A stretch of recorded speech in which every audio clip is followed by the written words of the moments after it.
Hello dear students, good morning. आप सभी को स्वागत है आपका अपना YouTube channel Omega with Miracle YouTube channel पे। तो चलिए आज की क्लास हम सीखने वाले हैं बहुत ही इंपॉर्टेंट टॉपिक जिसका नाम क्या है, कैलकुलेशन, स्टाइकोमेट्रिक कैलकुलेशन। चूँकि ये टॉपिक्स आपको 11th क्लास की है और 11th क्लास केमिस्ट्री के साथ साथ आप कोई कम्पिटेटिव एग्जाम की तैयारी कर रहे हैं, ठीक है, चाहे वो क्यों नहीं आपको NDA हो, नीट हो, JEE हो, है ना, IIT हो, कुछ भी हो, पॉलिटेक्निक हो, तो ये टॉपिक्स आपको 100% पता रहना चाहिए। ठीक है, तो ये टॉपिक्स बहुत ही इंपॉर्टेंट टॉपिक्स है जो आपको कॉम्पिटिटिव एग्जाम के लिए के साथ साथ आपको बोर्ड एग्जाम के लिए इंपॉर्टेंट है।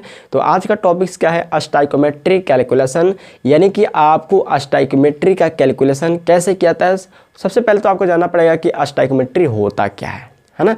स्टाइकोमेट्री होता क्या है। तो अभी तक चैनल पर नया है तो चैनल को सब्सक्राइब कर लेंगे और बेल आइकन को प्रेस कर लेंगे और वीडियो अच्छा तो दोस्तों में शेयर कर देंगे। चलिए आज का टॉपिक्स क्या है हमारा, स्टाइकोमेट्रिक कैलकुलेशन। ठीक है, पहला टॉपिक्स ध्यान देंगे। सबसे पहले बात आती है कि स्टाइकोमेट्री होता क्या है ना। स्टाइकोमेट्री होता क्या है, तो स्टाइकोमेट्री जो होता है ये दो शब्दों से मिलकर बना है, स्टाइकियोन, है ना, स्टाइकियोन एवं मेट्रॉन। ठीक है, दो शब्दों से मिलकर बना हुआ है स्टाइकियोन एंड मेट्रॉन, यानी स्टाइकोमेट्री जो है दो शब्द से बना है, स्टाइकियोन और दूसरा बना है मेट्रॉन। स्टाइकोन का मतलब होता है सिद्धांत या तत्व, सिद्धांत या तत्व, और मेट्रॉन के मतलब होता है माप। ठीक है, तो यहाँ पर सिद्धांत माप नहीं बैठ रहा है, लेकिन यहाँ पर ध्यान देंगे तत्व की माप, इसका शाब्दिक अर्थ हो जाएगा तत्व की माप, तत्व की माप। ठीक है, अगर इसको नेगलेक्ट कर लें, सिद्धांत को नेगलेक्ट कर लें, ठीक है, तो यहाँ पर हो जाएगा तत्व की माप, यानी कि स्टाइकोमेट्री का पूरा नेम क्या हो गया, तत्व की माप। यानी कि यह एलिमेंट का कैलकुलेशन करता है, एलिमेंट का मेजर करता है। तो कैसे करता है ध्यान देंगे। आप पढ़ेंगे कोई भी लेबोरेटरी में कोई भी चीज़ कंपाउंड है, कोई भी केमिकल कंपाउंड है, उसको कहाँ तैयार किया जाता है, कहाँ बनाया जाता है, तो उसको तैयार किया जाता है, बनाया जाता है आपको लेबोरेटरी में, प्रयोगशाला में, है ना।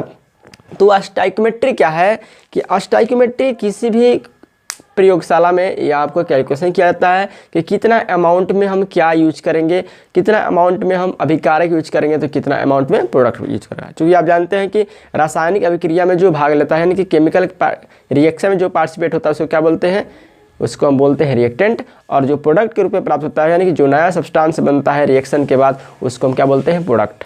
तो ये क्या करता है कि जो स्टाइकोमेट्री है ना, ये स्टाइकोमेट्री आपको किसी भी केमिकल रिएक्शन में, है ना, रिएक्टेंट का मास और प्रोडक्ट के मास का क्या होता है, एक रिलेशनशिप बताता है। क्या बताता है, एक रिलेशनशिप बताता है ना। द रिलेशनशिप बिटवीन, है ना, the relationship between magnitude of reactants and products, magnitude of reactants and products is called stoichiometry.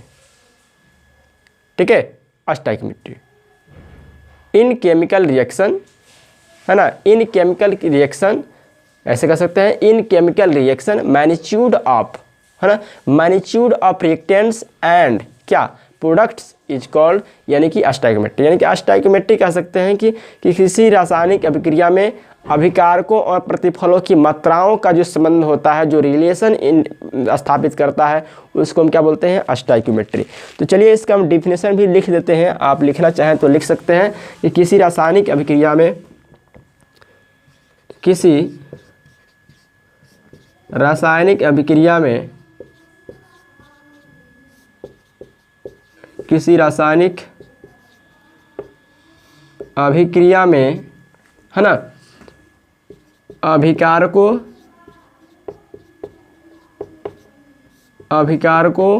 एवं प्रतिफलों के मात्रात्मक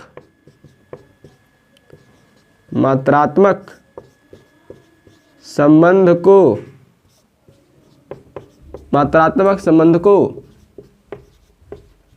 स्टाइकियोमेट्री कहते हैं,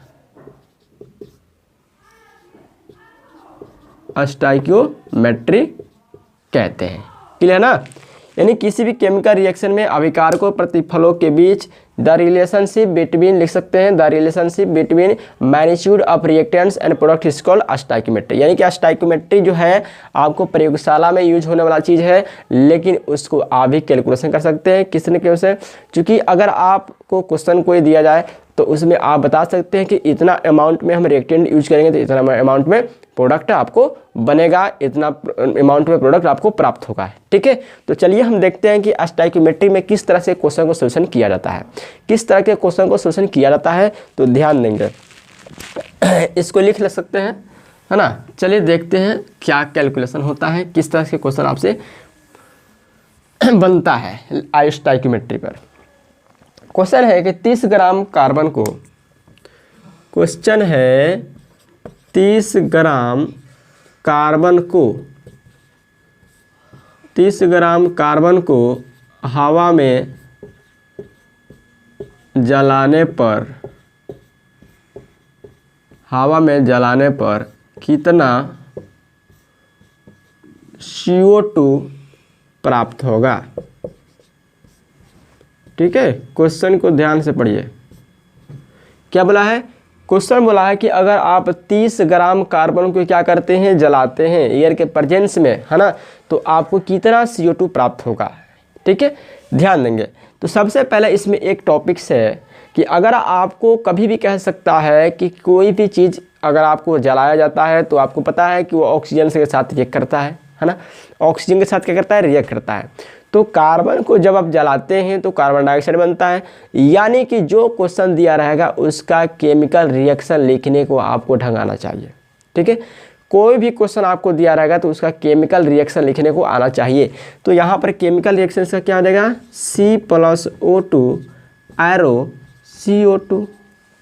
ठीक है, C+O2 एरो क्या हो गया, CO2। यानी कि ये रिएक्शन आपको लिखा है कि कार्बन को हम जलाते हैं तो कार्बन डाइऑक्साइड बन गया।